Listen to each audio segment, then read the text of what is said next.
A nearly forgotten piece of cinematic history brought back to life thanks to the research of a Bucknell University professor and a team of students. As Newswatch 16's Justin Gick shows us, their work has not only revived a nearly century-old rare set of Japanese short films, but it has also taken them across the globe to unlock even more lost media. Inside Bucknell University's Martz Hall, Eric Faden, professor of film media studies, is looking over a rare set of Japanese short films from the 1930s that he found while visiting the country back in 2017. He says he was working in a museum in Kyoto doing research for another project. The director of the museum showed me this collection because they weren't able to view them, and he was hoping that I might be able to collaborate with building a machine that could help kind of preserve the films. These aren't your traditional types of films that you can see through. Faden says they are printed on paper and work in a unique way in terms of projection.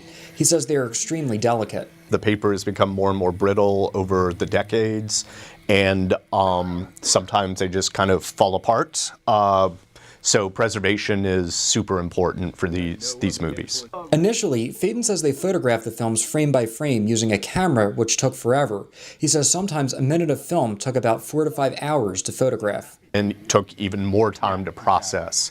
So we had to invent a machine that could help speed the process up and allow us to be a lot more accurate. Faden says he saw a need for a new preservation method for the films. He recruited other professors and students who came up with an idea to accomplish this. We ended up building a machine that could help scan the films.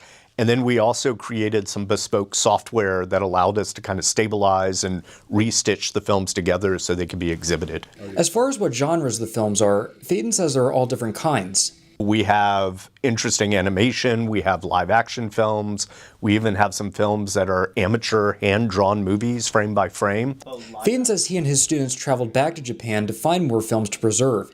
He says the preserved films were screened through a tour they did around the U.S. last year. This summer, they will be taking the tour international. Justin Gick, Newswatch 16, Union County.